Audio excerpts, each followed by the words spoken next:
Hello viewers, আমার YouTube channel BS academy of English এর তরফ থেকে তোমাদের সবাইকে স্বাগত জানাই।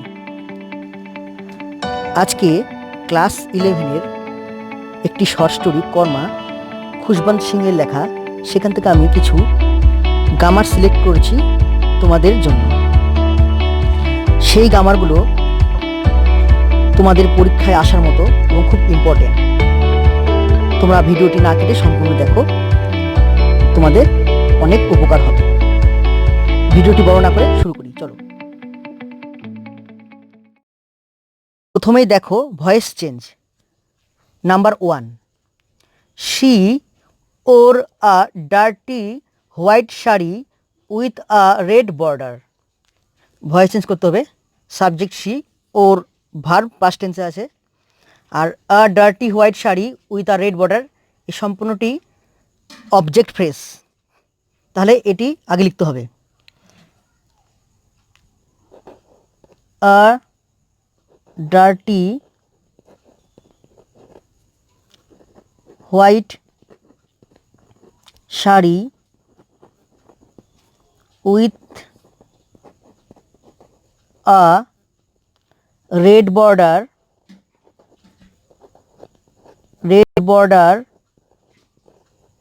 যেহেতু পাস্ট টেন্স, তাহলে এখানে এ আছে, তাহলে ওয়াজ বসবে এখানে। অক্সিলারি ভার্ব ওয়াজ, আর ওর এর যে ভিত্রি মানে ভার্বের পাস্ট পার্টিসিপল ফর্ম সেটি হবে ওর্ন, WORN, ওর্ন। আর একটি প্রিপোজিশন বাই আসবে, আর সাবজেক্টটি অবজেক্ট হবে, শি হবে হার। এই হয়ে গেল উত্তরটি। কি হলো? A dirty white sari with a red border was worn by her.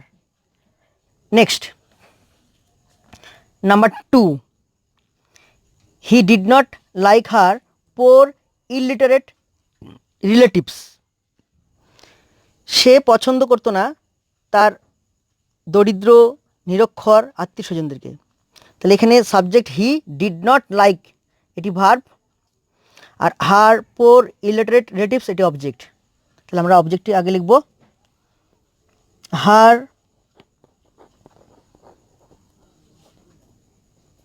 Poor illiterate,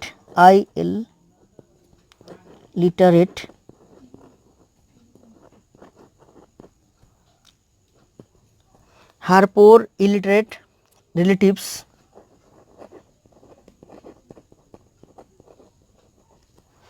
যেহেতু পাস্ট টেন্স, ডিড নট সঙ্গে আবার রিলেটিভস বহুবচন, ওয়ার বসবে, auxiliary verb were not, did উঠে গেল, ওয়ার নট। আর লাইকের ভিত্রি মানে ভার্বের পাস্ট পার্টিসিপল ফর্ম লাইকড হবে লাইকড। একটি প্রিপোজিশন বাই বসবে, সাবজেক্ট হিম হয়ে যাবে।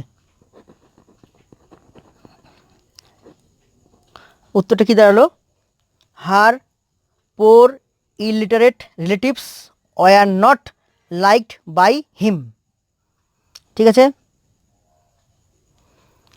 নাম্বার 3,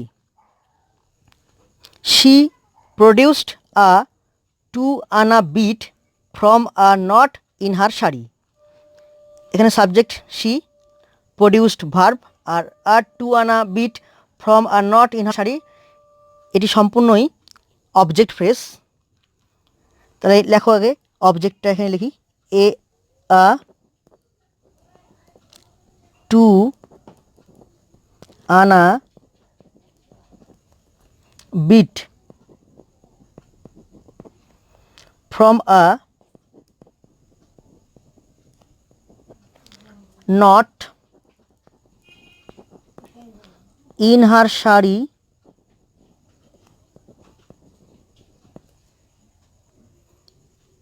এবার প্রডিউসড যেহেতু পাস্ট টেন্স, আর এখানে এ আছে, অক্সিলারি ভার্ব বসবে ওয়াজ, আর প্রডিউসড এর ভিত্রি মানে ভার্বের পাস্ট পার্টিসিপল ফর্ম প্রডিউসডই বসবে। PRODUCED, প্রডিউসড বাই একটা প্রিপোজিশন এলো, আর শি সাবজেক্ট, অবজেক্ট হলো হার। উত্তরটা কি দাঁড়ালো? Two anna bit from a knot in her sari was produced by her. এবার number 4, get the nigger out, নিগারটাকে বের করে দাও। এখানে ইম্পারেটিভ সেন্টেন্স এটি, সেজন্য লেট দিয়ে করলেই ভালো হয়। লেট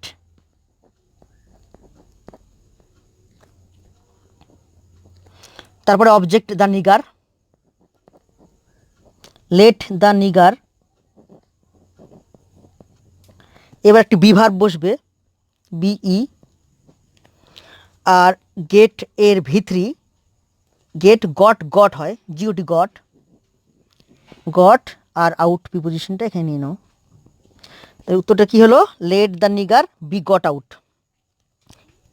অন্য রূপে করা যাবে, ইউ আর আক্স to get the nigger out করা যাবে। নেক্সট নাম্বার 5,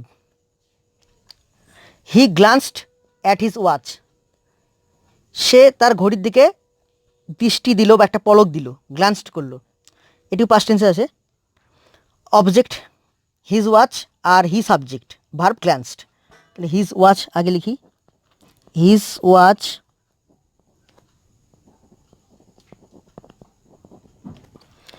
আর অক্সিলারি ভার্ব বসবে পাস্ট টেন্স, এবং হিজ ওয়াচ সিঙ্গুলার সাবজেক্ট, এই জন্য ওয়াজ বসবে auxiliary verb. His watch was, আর গ্লান্সডের ভিতরি গ্লান্সটি হবে, গ্লান্সড। হিজ ওয়াচ ওয়াজ গ্লান্সড। এবার অ্যাপ্রোপ্রিয়েট প্রিপোজিশন অ্যাট এর সঙ্গে থাকবে, আর একটি বাই প্রিপোজিশন এক্সট্রা আসবে ভয়েস চেঞ্জের নিয়ম অনুসারে। আর এই অ্যাট আর বাই দুটো প্রিপোজিশন কিন্তু একসঙ্গে থাকবে, যেহেতু এটি অ্যাপ্রোপ্রিয়েট প্রিপোজিশন এর সঙ্গে থাকছে, সঙ্গে বাই এক্সট্রা থাকছে প্রিপোজিশন, বাই আর হি হিম হয়ে যাবে। তাহলে উত্তরটা কি দাঁড়ালো? His watch was glanced at by him. Next number 6, the coolie hoisted the steel trunk on his head, কুলিটি স্টিল ট্রাংটি তার মাথার উপর রাখলো। Subject the coolie, hoisted verb, the steel trunk on his head এটি অবজেক্ট ফ্রেজ। আচ্ছা, দ্য স্টিল ট্রাংটাই আমি আগে লিখবো অবজেক্ট হিসেবে, আগে সাবজেক্ট করে নেব। The steel trunk,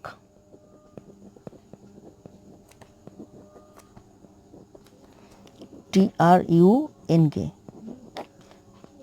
the steel trunk, past tense hoisted, ওই জন্য অক্সিলারি ভার্ব বসবে ওয়াজ, সিঙ্গুলার সাবজেক্ট আছে, দ্য স্টিল ট্রাঙ্ক ওয়াজ। এবার হোয়েস্টেডের ভিতরি মানে পাস্ট পার্টিসিপল ফর্ম হোয়েস্টেডই হবে, hoisted by the coolie, by preposition আর সাবজেক্ট অবজেক্ট করো, বাই দ্য কুলি,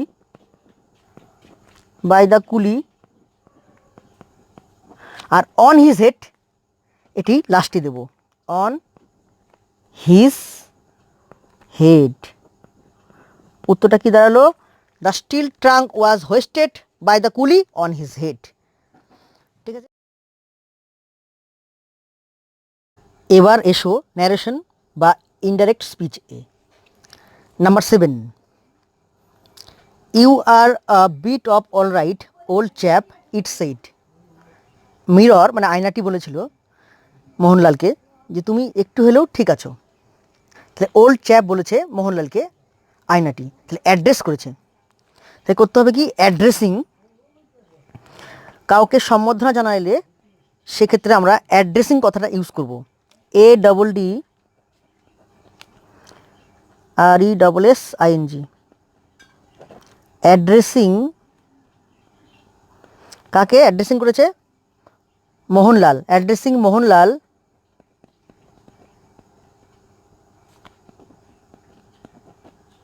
অ্যাড্রেসিং মোহনলাল অ্যাজ, একটা অ্যাজ বসাতে হয়, অ্যাড্রেসিং মোহনলাল অ্যাজ কি হিসেবে? ওল্ড চ্যাপ, একজন ওল্ড চ্যাপ বলেছেন, old chap. Addressing Mohanlal as old chap, old chap বলে সম্বোধনা জানিয়ে মোহনলালকে ইট, কমা দাও, ইট সেইড দ্যাট,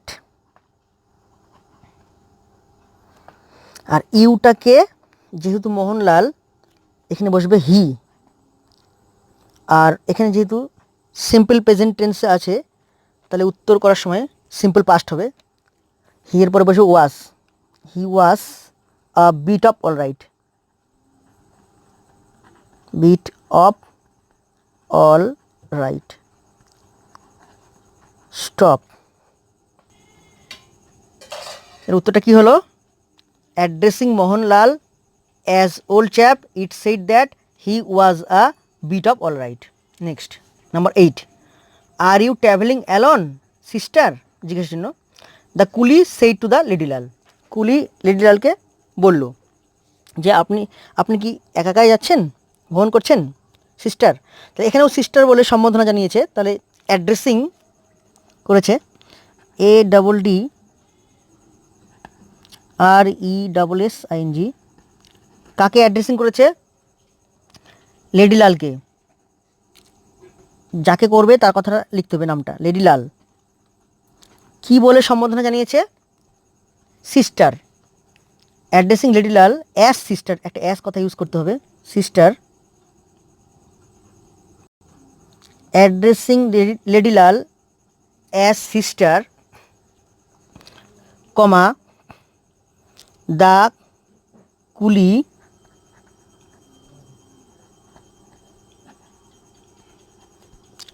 যেহেতু জিজ্ঞাসা চিহ্ন আছে তাই আক্সড বসবে, ইন্টারোগেটিভ সেন্টেন্স আক্সড।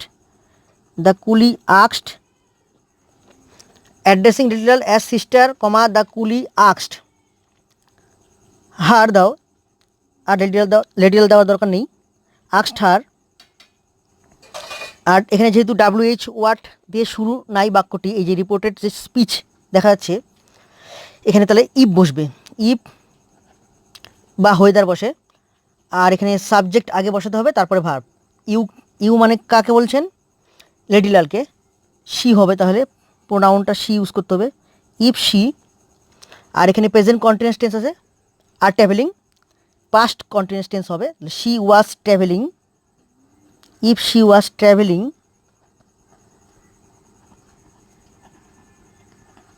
অ্যালোন, বা স্টপ দিয়ে দিতে হবে, জিজ্ঞাসার জন্য বসে না ন্যারেশনের ক্ষেত্রে। উত্তরটা কী দাঁড়ালো? অ্যাড্রেসিং লেডিলাল অ্যাজ সিস্টার, লেডিলালকে সিস্টার বলিয়ে সম্বোধনা জানিয়ে দ্য কুলি আক্সড হার, কুলি তাকে জিজ্ঞাসা করলো if she was travelling alone, সে একা ভ্রমণ করছে কি না। Next, number 9, where does the zenana stop said Lakshmi, Lakshmi বলল জিনানা কোথায় থামে। লাক্ষ্মী আক্সড, লক্ষ্মী আক্সড কাকে জিজ্ঞাসা করেছিল? টেক্সচুয়াল গ্রামার যেহেতু, সেক্ষেত্রে দ্য কুলিকে বলবে, লক্ষ্মী আক্সড দ্য কুলি। যেহেতু WH ওয়ার্ড আছে এখানে, তাহলে এখানে হোয়ার বসবে, হোয়ার আছে হোয়ারই বসবে। দেখো আগের গ্রামারটাতে কিন্তু WH ওয়ার্ড ছিল না, যার জন্য ইফ বসিয়েছিলাম, বা ওয়েদার বসাতে হবে, বা ইফ। এখানে কিন্তু হোয়ার বসলো, যেহেতু হোয়ার আছে এখানে। লক্ষ্মী আক্সড দ্য কুলি হোয়ার। এবার দেখো সাবজেক্ট বসে, তারপরে ভার্ব বসে, the zenana, where the zenana, ZENANA, where the zenana. আর ভার্ব দেখো স্টপ, যেহেতু পাস্ট টেন্স বসবে, সিম্পল প্রেজেন্ট টেন্স আছে এখানে, সিম্পল পাস্ট হবে, তাহলে স্টপড হয়ে যাবে, STOPPED, স্টপ। তারপরে একটা স্টপ দাও, কিন্তু জিজ্ঞাসার জন্য বসবে না, ন্যারেশনে বসে না। উত্তরটা কী দাঁড়ালো? লক্ষ্মী আক্সড the coolie where the zenana stopped. Next, last, number 10, get the nigger out he muttered to his companion, সে তার সাথীকে বিড়বিড় করে বলল নিগারটাকে বের করে দাও। এই বাক্যটি ইম্পারেটিভ সেন্টেন্স, সেক্ষেত্রে আমরা ন্যারেশনের নিয়ম অনুসারে টু দিয়ে জয়েন করতে হয়। উত্তরটা তাহলে কী হবে? হি মিউটারডই লিখতে হবে, হি মিউটাড টু হিজ